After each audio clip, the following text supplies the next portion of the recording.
Matter जो इस वक्त इस पर जियोपॉलिटिकली भी आप व्यू बनी हुई है, ओवरसीज और ग्लोबल इकोनॉमीज की भी नज़र बनी हुई है और इंडिया की शिपिंग इंडस्ट्री की भी, क्योंकि रेड सी का इशू जो है, लगभग 158 वेसल्स जो है उन्हें रेड सी से हटाया गया, डाइवर्ट किया गया है। और क्या आगे चलते हुए शिपिंग, क्योंकि फ्रेट चार्जेस बढ़ने की बात हो जाती है ऐसे सिचुएशन पर, 11 शिपिंग कंपनीज हैं जिन्होंने अपने सस्पेंड कर दिया सर्विसेज रेड सी और स्वेज कनाल से। और इस वक्त इस बात को करना जरूरी इसलिए है क्योंकि लास्ट टाइम जब स्वेज कनाल का इशू हुआ था तब फ्रेट रेट बढ़ गए थे, शिपिंग रेट्स में बड़ा स्पाइक देखने को मिला था। हमारे साथ जीई शिपिंग के ईडी एंड सीएफओ जी शिव कुमार जी हैं। शिव कुमार जी, बहुत बहुत स्वागत है आपका। क्योंकि आपके हम सेगमेंट वाइज शिपिंग वॉल्यूम देख रहे थे तो लगभग 80% आपका जो है शिपिंग कारोबार से आपका बिजनेस आता है। आपकी इस वक्त इनिशियल अंडरस्टैंडिंग क्या है, कितनी सिचुएशन खराब है, क्या कोई डिसरप्शन देखने को मिल सकती है?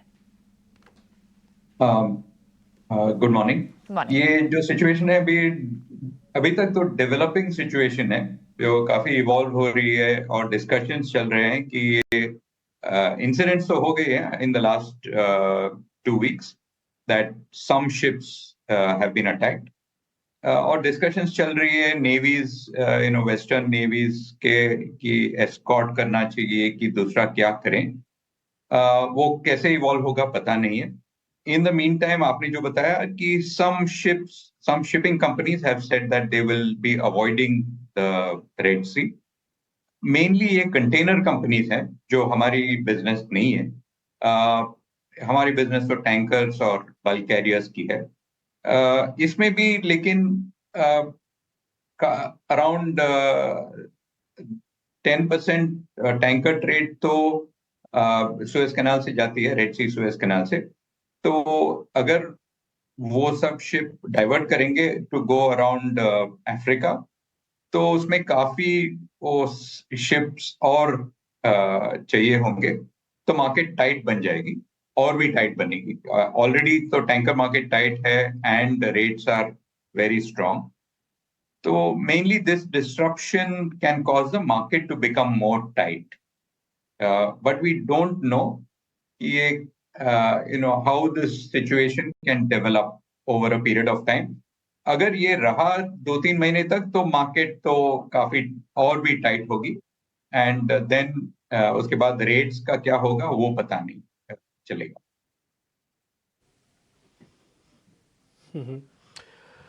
मिस्टर शिव कुमार, पहले तो बहुत शुक्रिया, आप ईटी न्यूज़ स्वदेश को समय दे रहे हैं। ये बात बिल्कुल ठीक है कि आप crude oil, petroleum product, gas typically वो आपकी तरफ से काफ़ी ट्रांसपोर्टेशन में आती है। सर इसी बिजनेस के बारे में बताइए ना फिर।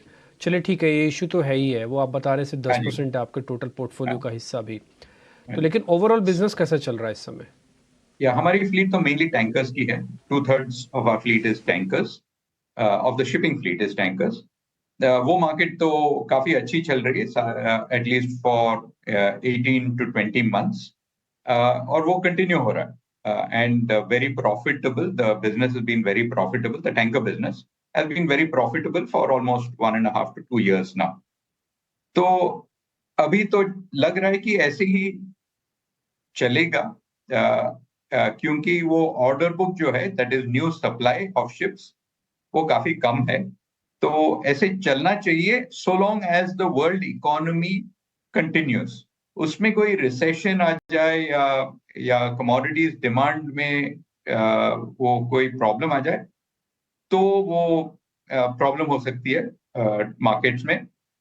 अगर बिजनेस एज यूजुअल चला, इकोनॉमीज रिकवर हुए, तो ये मार्केट तो रीजनेबली स्ट्रॉन्ग होना चाहिए अगले 1-2 साल के लिए, क्योंकि उतनी सप्लाई नहीं है of new ships.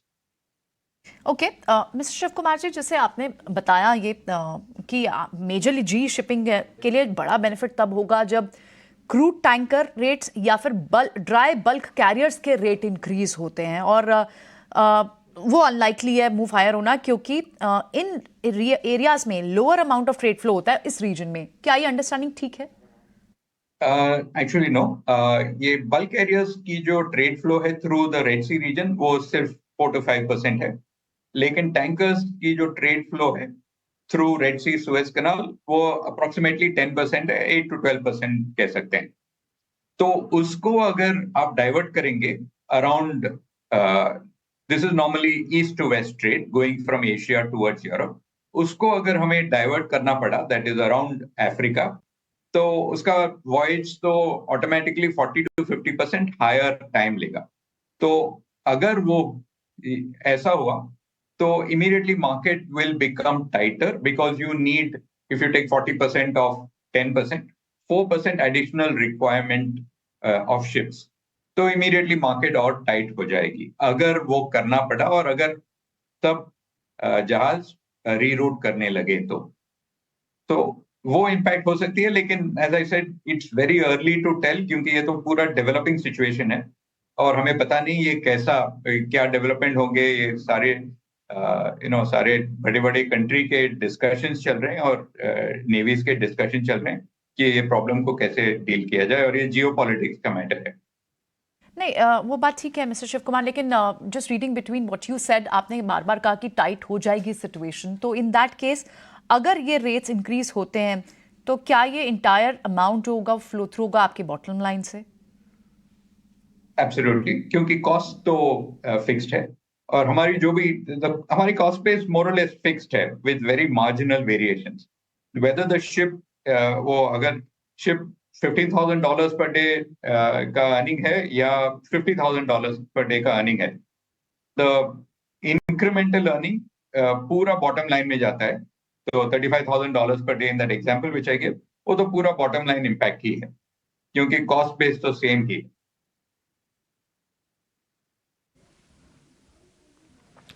Mister Shiv Kumar, बहुत बहुत शुक्रिया, थैंक यू वेरी मच. आज आपने टाइम निकाला, आपसे बातचीत हुई और उम्मीद करते हैं जब अगली बार बातचीत होगी तो और अच्छे नोट पे और बिजनेस को हम फ्लरिश होता हुआ देखेंगे. थैंक यू वेरी मच, बहुत बहुत शुक्रिया sir, thank you very much.